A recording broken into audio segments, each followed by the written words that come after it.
Hallo und herzlich willkommen auf meinem Kanal Old and Grumpy. Ja, heute werde ich mich ein bisschen mit Decorations, also mit Dekorationen ein bisschen austoben hier in diesem Video.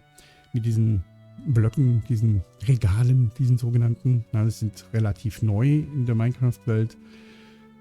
Für manche nicht so neu, für mich ist es ein neuer Dekorationsblock.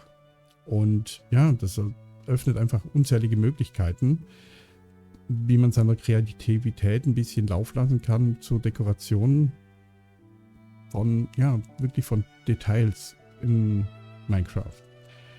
Und ja, hier zeige ich euch einfach ein paar verschiedene Verwendungsmöglichkeiten für die Regale. Und wie bei Bücherregalen könnt ihr auch auf diese Regale Dinge stellen oder ja, draufpappen oder wie man das auch immer nennen will.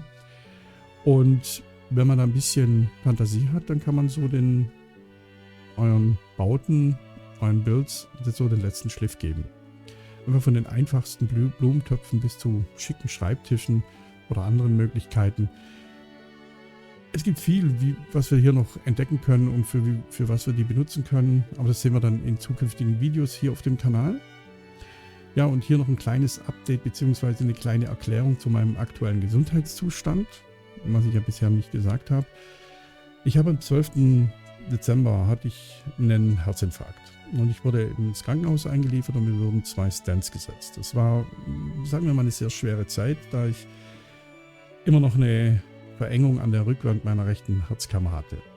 Das sogenannte Witwenmacher, Teil des Herzens sozusagen.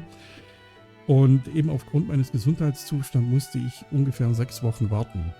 Und diese 6 Wochen, das waren, naja, die waren alles andere als angenehm. Ich konnte quasi nichts anderes tun, als herumzusitzen. Es war mir unmöglich, irgendwas zu unternehmen, was Kraft oder irgendwie Ausdauer erfordert. Und vor ein paar Tagen habe ich dann 2 weitere Stents bekommen und ich fühlte mich eigentlich sofort besser. Viel mehr Energie. Es ist unglaublich, was diese 2 Stents jetzt bewirkt haben, aber ich bin eben noch in dieser Genesungsphase. Ich muss es vorsichtig machen. Ich muss in den nächsten Wochen wieder meine alte Leistungsfähigkeit und Fitness zurückbekommen. Und das geht eben nur, wenn ich jetzt langsam anfange, hier wieder ein bisschen zu trainieren, ein bisschen Ausdauer, aber ganz, ganz vorsichtig. Und das wird noch eine Weile dauern. Ja, das ist einfach die Erklärung, warum auf diesem Kanal es momentan nicht so viele Videos gibt. Ja, das würde ich sagen, das ist Erklärung genug. Ja, aber jetzt zurück zum angenehmen Teil. Ihr könnt euch jetzt zurücklehnen, entspannen und das Video genießen. Und wir sehen uns dann im nächsten Video.